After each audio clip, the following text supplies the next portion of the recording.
Welcome to the Business and Beards podcast, spotlighting Miami County businesses. You bring your business and we'll provide the beards. Hello and welcome to the Business and Beards podcast. I'm joined as always by my co-host Buddy, and I'm Parker with Go Brawley, and today we have BJ Harris with Varsity Sports Live. Welcome. Thanks for having me. Excited. Yeah. Yes, we're hoping to get to know you, but also maybe you can throw out some pointers of what we did wrong and what we do right, and just we appreciate all constructive criticism. Soundproofing would be my first note when I walked in here. But it's more expensive than you'd think if you go pricing that stuff. So, but that's other than that, it's good. You guys do a great job. I like the idea of local people making local stuff for our local people, and that's kind of the whole gist behind my company. So. Yeah, well, definitely. You're on the edge of audio and video with that, but would you mind kind of telling our group how you got started? Yeah, Varsity Sports Live. It's a broadcast company that covers high school sports throughout eastern Kansas. Its genesis came from about 15 years of working in the radio industry and being a broadcaster for a small town.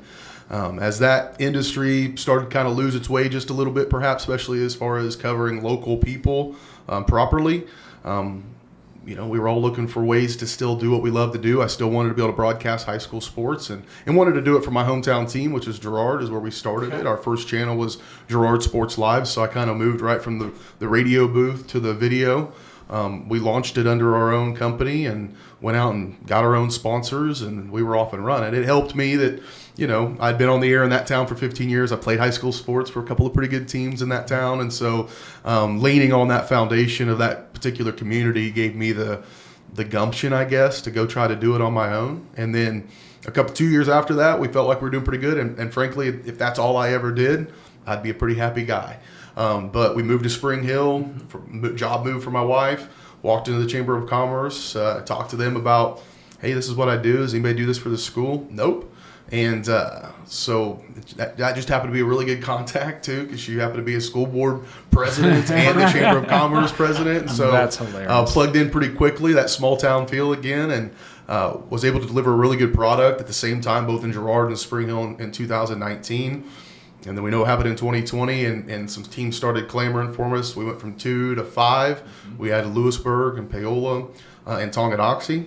And then we added Baldwin. We've added Eudora. We've grown now to Johnson County Community College, as well as now Fort Scott Community College. It's breaking news for you guys because that ink's not even dry on that contract right now. And so, and then Girard and Columbus still in southeast Kansas. So 8 high schools, 2 community colleges. Wow. And it all just kind of started because I just wanted to call games. I still just want to call games. Yeah, well, it's not only unheard of in this area, but we had a local radio station in my hometown in Illinois that would do, broadcasting, but there was no video, there was no ads, there was no update. It was just kind of old school, listening to it while you're on the radio. And I think what you're doing is kind of, unheard of, but also where the heck do you just get the idea to go out here and do this? And I think it's awesome schools have joined up board because there's a lot of people that move away that want to still support their family and watch the games and be able to rehash it within the holidays that they just can't make it. Either that or they're working. Right. It's a hard time. People work a lot of hours. So I think that's a huge opportunity for any community you can be in for sure. Yeah, we really work hard to try to make it that radio feel.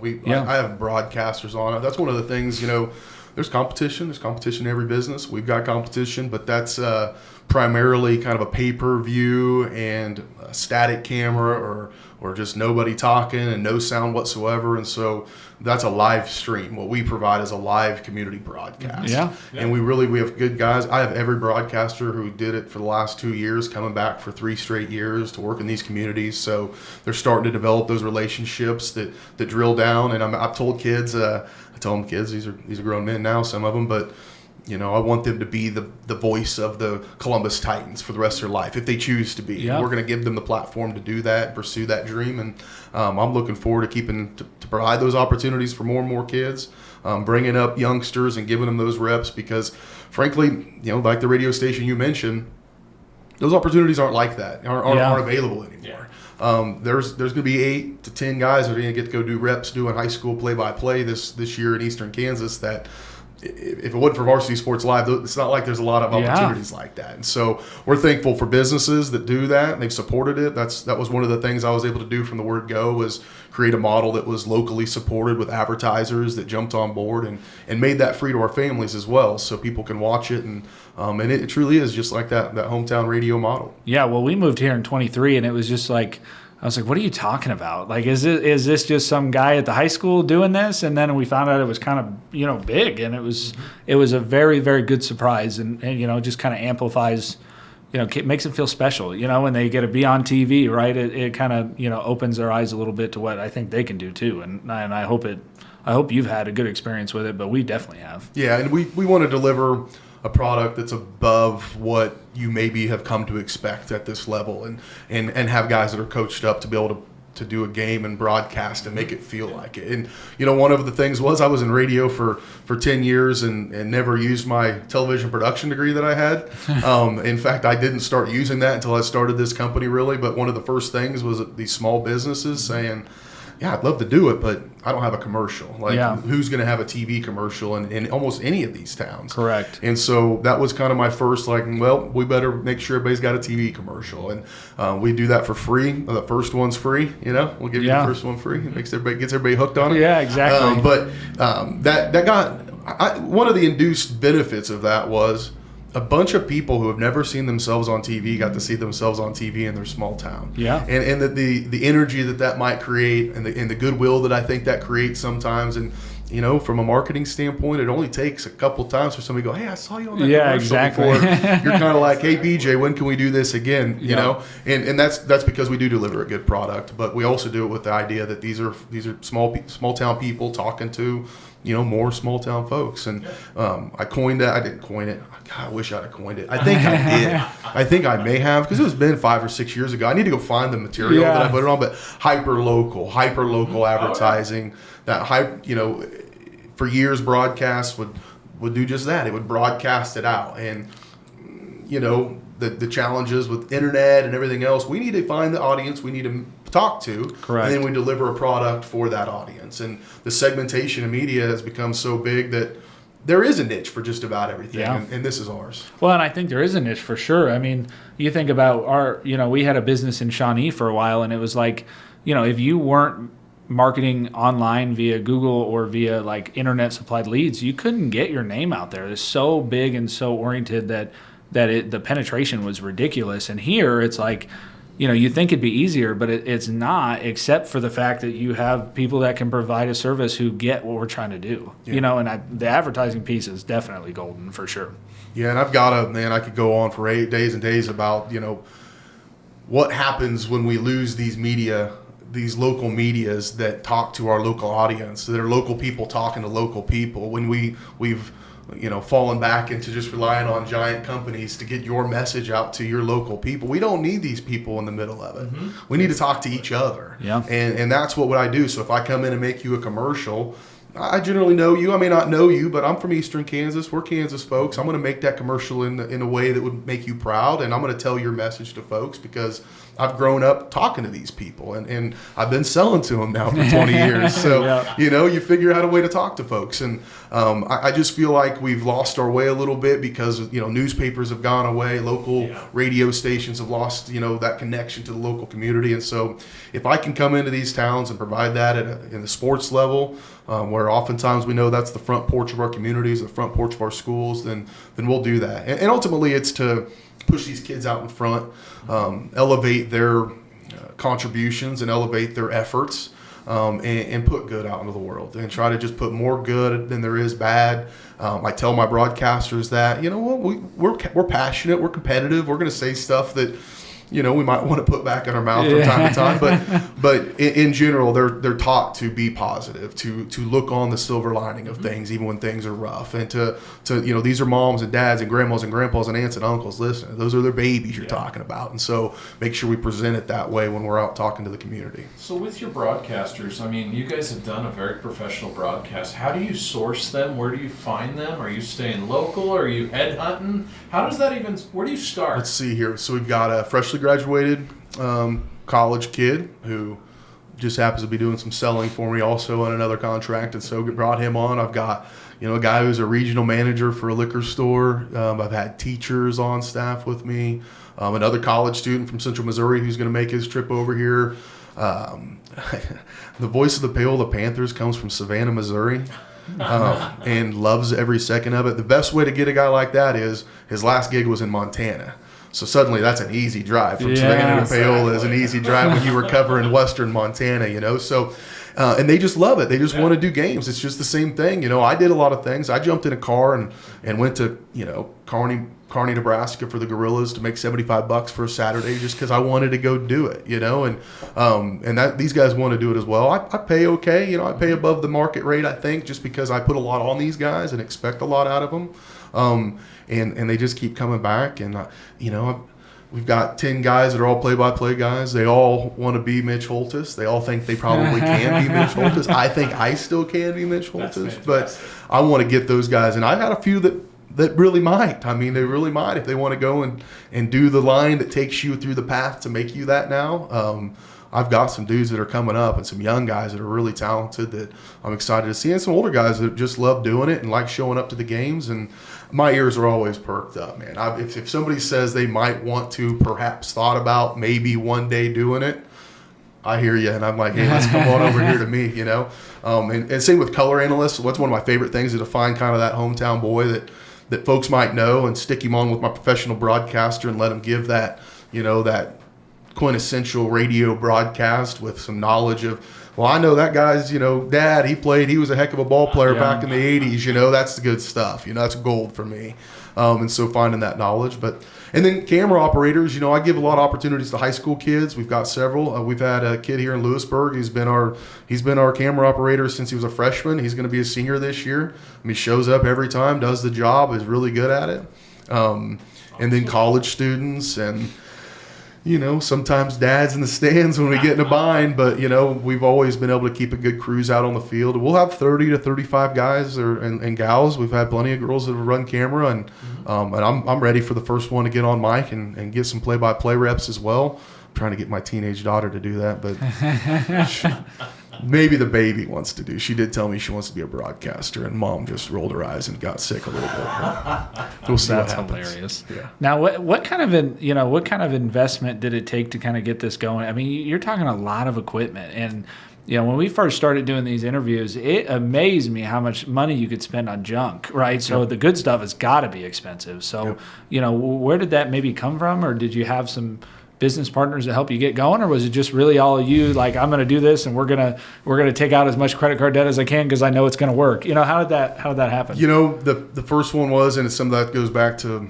being small town. I grew up in a town of 200 people. My dad opened my checking account at 13 years old at that bank, and so flash forward 30 years or whatever, and I'm needing to go borrow some money, and luckily it was in a small town that I'd been a broadcaster for, and I had went out and sold on spec, which I've done pretty much every one of these towns. I can tell you the first time I walked in here to Louisburg and was looking at Rick Wagner and saying, if you want it, we'll do it, but if you don't do it, we can't do it. It's kind of like the chicken and an egg. I wasn't in a position where I could just do what you said and just go ring it up. I needed to kind of know it was going to work. And every one of my contracts with schools initially was, hey, we have an expectation of this much we need to make, and if we don't make that, we won't be able to provide this service for you. I've never not done it.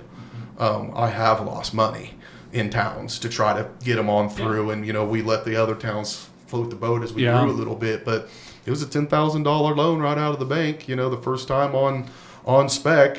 Saying, and when the banker says, I'm not loaning this to your business, this is you, and it's your responsibility.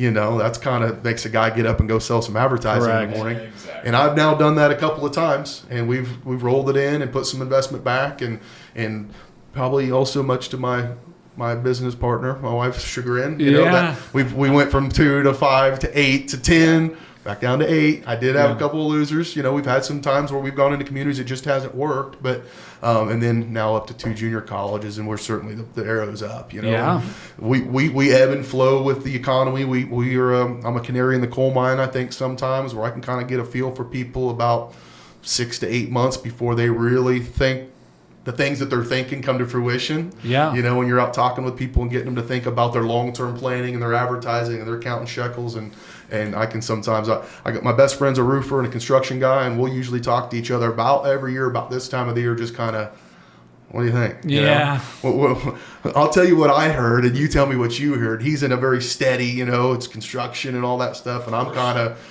mine's a little more going to roll with people, and how you feel and how they feel about us and emotions, and it's not something you absolutely have to have, but we want to make people feel good about it at the end of the day, and so that's by delivering a good product and being consistent. So well, and I guess my question, and you may not know, and this may not even been a thought, but with this whole new college kids getting paid, has there been any publicity for maybe bringing some notice to small communities for maybe some excellent athletes who kind of show up and perform on TV, or is that maybe an opportunity that you can advocate for later on, repeating, game shows or play highlights and things like that you can provide, so maybe they have a better opportunity to get noticed? I love to push kids out in front. And find highlights and find ways for kids to be, recognized. And that we've looked at options like that. We did some social media stuff where it was business supported for us to push that out about the kids. What you're talking about with the NIL situation, that's a completely different model. I think you'd be surprised with my take on that. I'm a big fan of college athletics, but, that's for the big boys. We have a limited resources in these communities. My alma mater, small town rolled out an NIL deal, and I just worry about the bandwidth that these communities and these businesses might have to support all these things. It's a limited amount of resources, and I'm one of the guys at the trough trying to figure out how to make it go. It's more so how do we all work together, and I'm a media company, and you've got a kid that wants to get their brand out and about. This would be a great way to do it. Going through our media company. Well, and that's kind of what I was thinking too. Not necessarily offering the NIL, but I think a lot of times, especially when I was in school playing sports, a lot of these small towns, they just get overlooked, but there are some diamonds in the rough and some awesome athletes that, with awareness. And I think about, I went to school with a couple of years after a guy named Alex Taney, and he played in the NFL. He went to a Division III school in Monmouth, Illinois. How he got noticed was a YouTube channel where he made trick shots from footballs into basketball, and then he got drafted in the NFL. So it's like, sometimes I think, media can go a long ways, and I think this is bringing some awareness to maybe some athletes that wouldn't be if parents use it in the right way, of course. You can't do everything for them, but I think, being able to say, see that highlight, reel, I think it's an opportunity for sure.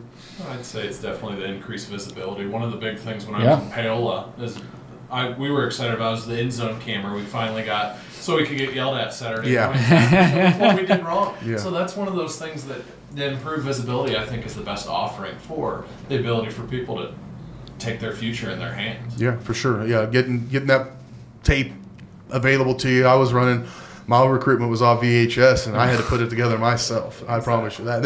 It's neat to have a big long. There's a clear delineation. I've got my entire team. If I could just find one full game, and put it online, I got dudes that probably watch that every day. Yeah, they would watch some clips of that every day. We haven't seen ourselves play in 25 years. Yeah, correct. Whereas these kids see themselves play over and over and over again, and coaches have access to that. The recruiting thing is an interesting thing, conundrum all in itself. These coaches, they can find you. If you're good enough, they'll probably find you.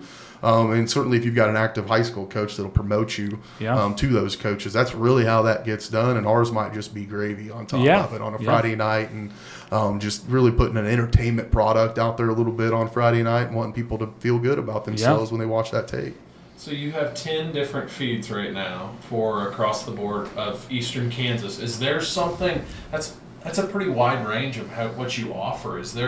What's the advantages and disadvantages by being so spread out with something like that? Yeah, the geography of it's tough. From time to time when we've got to get to a place, equipment. Certainly at this time of the year, we're making commercials, and we really are kind of crisscrossing Eastern Kansas to see all these businesses. When we get into the flow of things, we're localized. It's almost an affiliate setup where these guys have their own setup. They've got all their own equipment. They've got their schedule. They know where they're supposed to be. They know who they're supposed to contact. And if I'm getting brought into it at mid-season, then we got to figure out what the problem is, because that probably shouldn't be the case. But I've got my own games to worry about. I still pick up a pretty good schedule, although this will be the first year where I'm going to step back and let a younger kid take my number 1 spot, and I'm going to slide over to the number 2 spot and just support. And so that'll be a challenge to my psyche, a test, frankly. right? But, Yeah. I'm going to have to learn how to be quiet, which Yeah. is probably not my forte. But that's how we try to get it all done. It's tough, when we Tonganoxie to Columbus, Kansas. It's a pretty good swath of property, and then from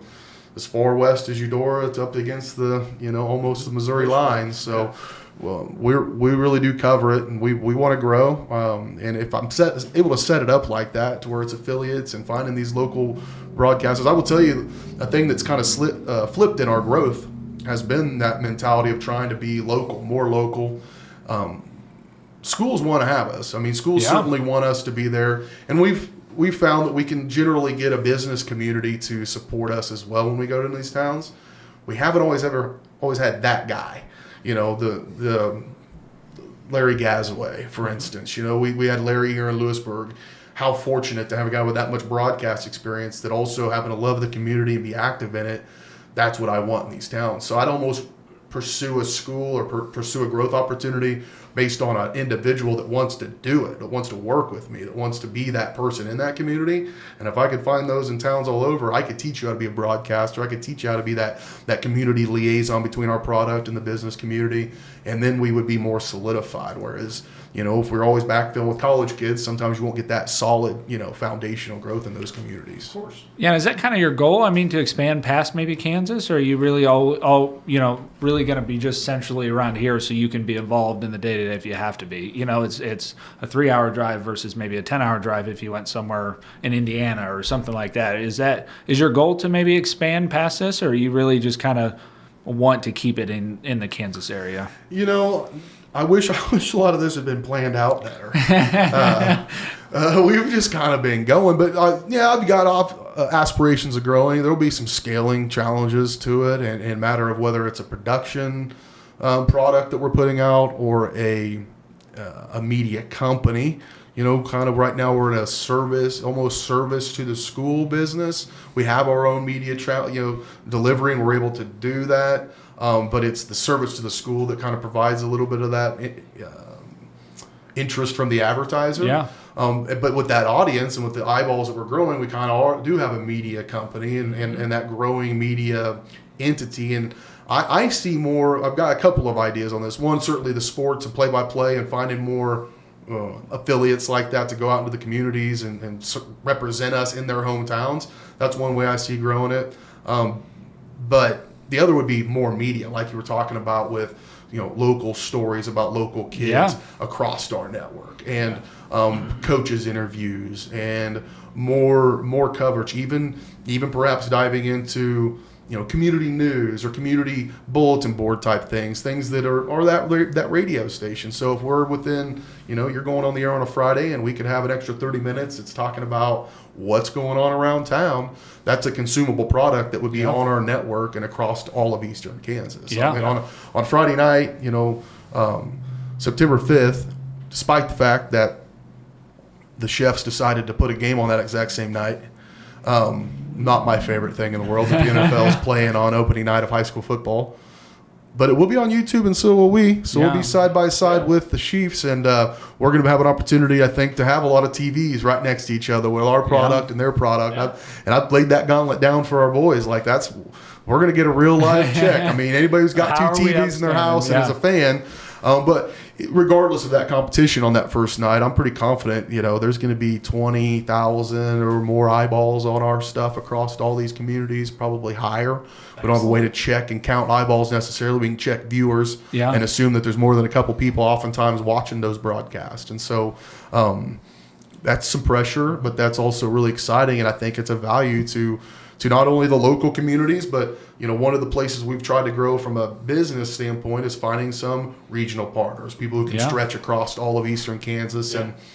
And while it's tough to market all the way across eastern Kansas, if you go with us, you're doing that, but in each small community, like a local business. And I think that's an avenue in which few marketing entities have. Well, I think you're kind of selling the opportunity for like a hub, right? Like each little town is kind of a hub within your organization, and you get big enough and you start to provide services and equipment and training, and all of it kind of goes into one. And so it really, like, you're creating an opportunity that can get as big as you want it to, and as big as you're willing to work for, which I think not every business has that opportunity. But this is very unique, and I was super excited to see it when we first moved here, and continue to watch it grow for sure.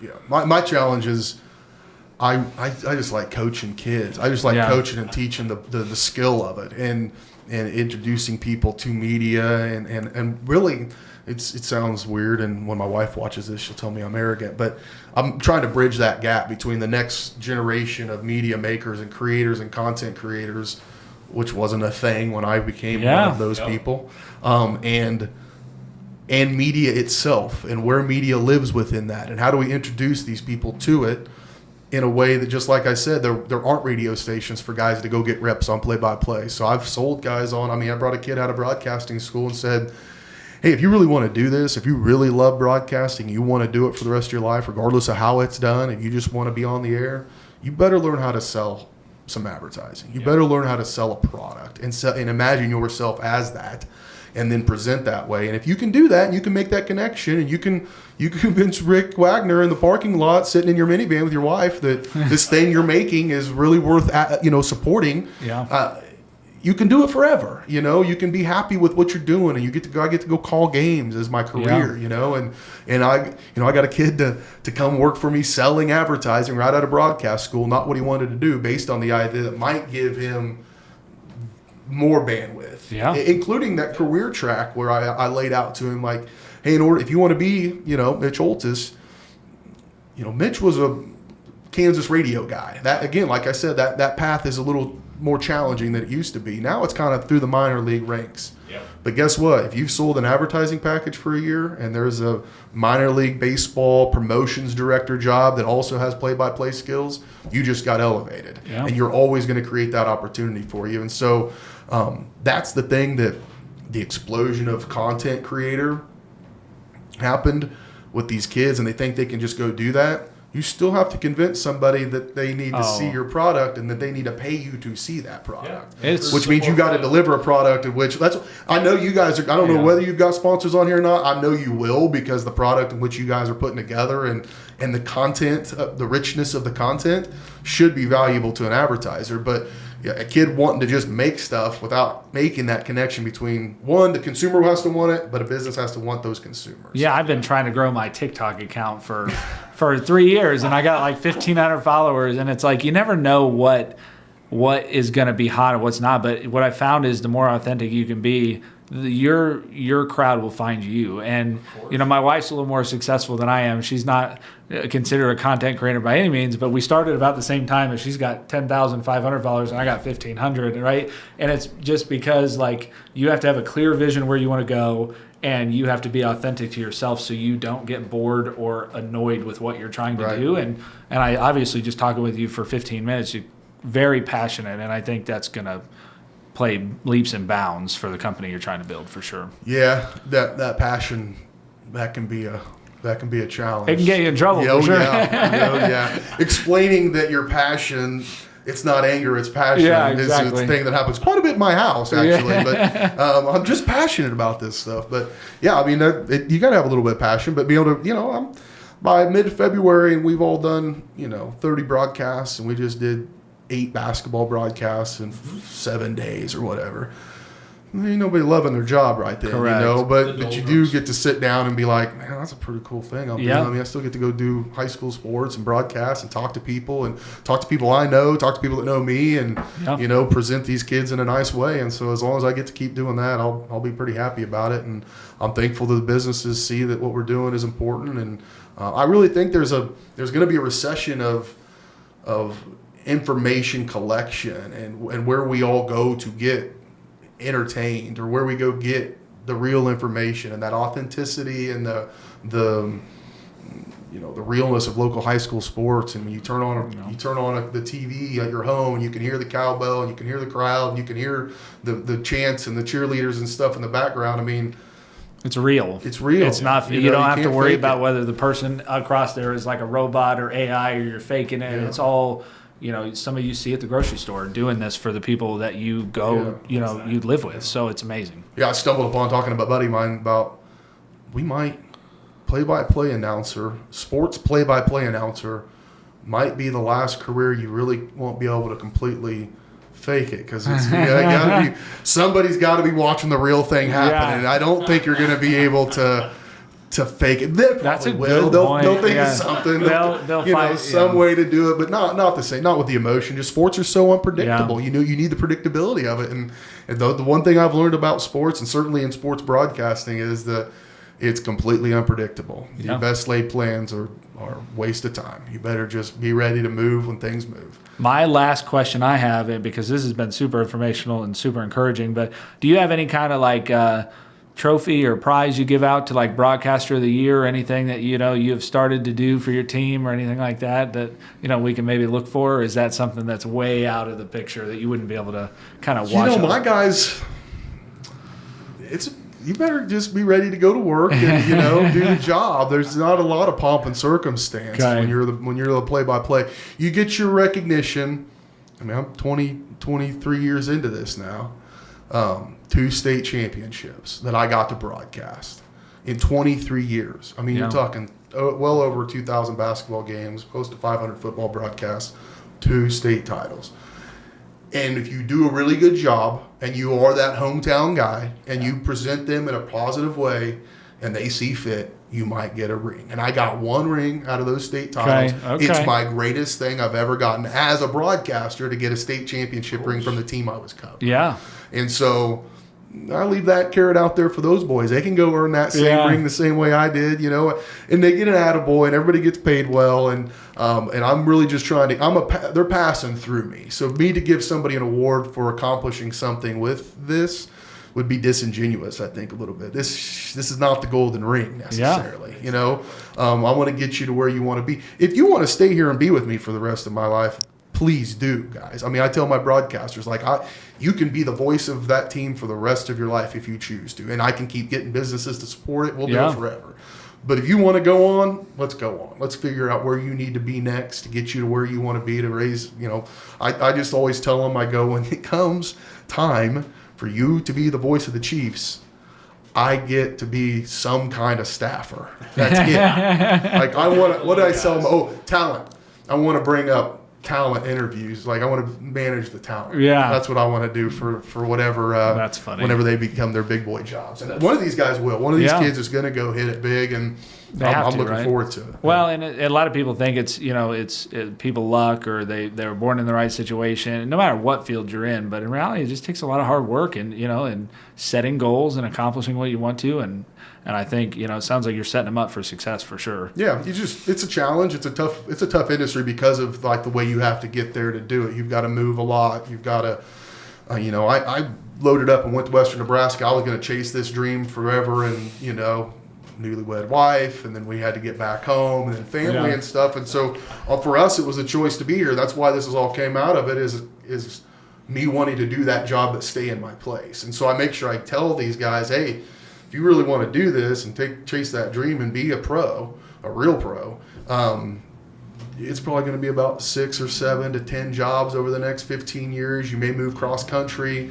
Some of these guys come to me with steady girlfriends or fiancés or young wives, and I'm like, have you had this conversation with them? Are they aware that you may be dragging them to Imperial, Nebraska as soon as you graduate college? So it's a tough way to make a living, but that top end's pretty sweet, and it's a good gig. If you're jumping on a plane on Thursday to fly in on Friday to sit around, do interviews on Saturday, call a game on Sunday. I mean, oh boy, that'd be fun. It would be, but the road to get there, and that's why I got, that's why a guy like Mitch Holt is. Mitch has got more love in this podcast than ever, but he came up that way, doing Western Kansas high school football on the radio, and I don't know if a lot of other guys that are coming up into the pro ranks maybe have that same maturation just because those opportunities aren't as available. But I think it does give you some hard scrabbled experience, and the lessons learned for a young guy to go out and do a broadcast where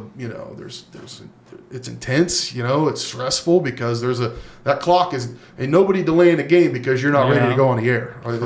I did do that this last year at a wrestling event. It was an all-star event, and I knew the guy organized. I was like, stand by. You can delay this maybe like 5 minutes. We got a little issue, but typically on you're not going to be able to delay that game. So there's some real let's get going, and then presenting yourself and talking, communicating to a community. And if you're 19 years old, I think about this now that I'm in my mid 40s, that I went on the air in my hometown at 19 years old and started having an opinion on some stuff. Yeah. And then did it for 15 straight years. And so, people in my town, they know what I think about stuff. There's no wondering about it. Spring Hill's the same way now that I've been on the air over there. They got a pretty good idea what BJ's about because I've given it to them on the air for 5 or 6 years. And I'm okay with that. And if you're a kid that can go out and do that and start presenting yourself like that, that authenticity is going to come from it because it'll just knock you down. I mean, the first time you say hell on the air and mom tells you about it, because she heard it from somebody else who told her, I heard BJ said hell on the air. You stop saying that, You figured out another way to articulate what you're doing, It's fast, and, you got to see those people in the grocery store. And I think that's been lost on the media landscape. The people where we go to consume our media, those people don't have to show up and look us in the eye. No accountability.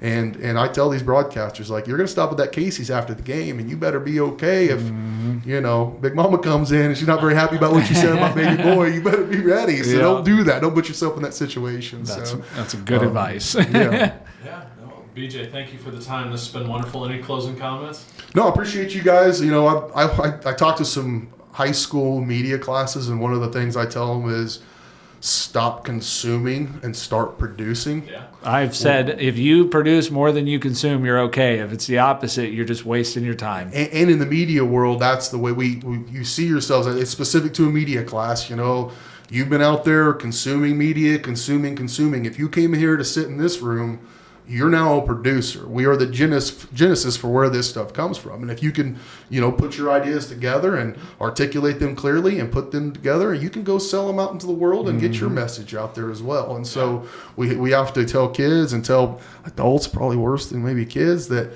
we can produce our own stuff or at very least, if there's two guys that are willing to do it in your small town, businesses support that. Yep. That's where your money should go, not to another Facebook campaign that you hope worked or maybe did or maybe didn't.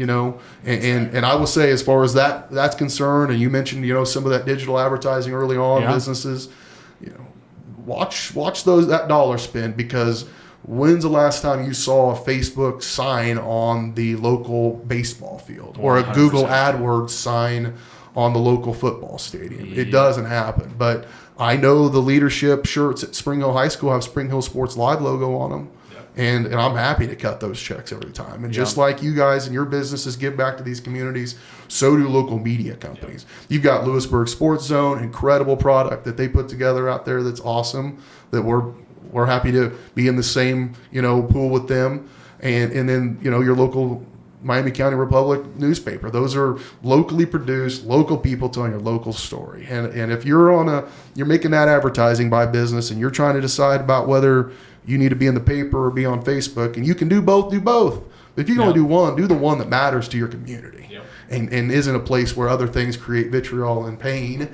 The newspaper rarely does that. They're kind of just giving you what's going on. And so be there. And be with me, obviously. Yeah, exactly. Because we're going to be where the sports are at. And we're going to be local, and we're going to present a good product that schools and communities can love and be proud of. Yeah, I love it. Well, thank you. Best of luck this football season and let's go. School season. Yep. Awesome. Well, thank you so much. Keep Miami County growing.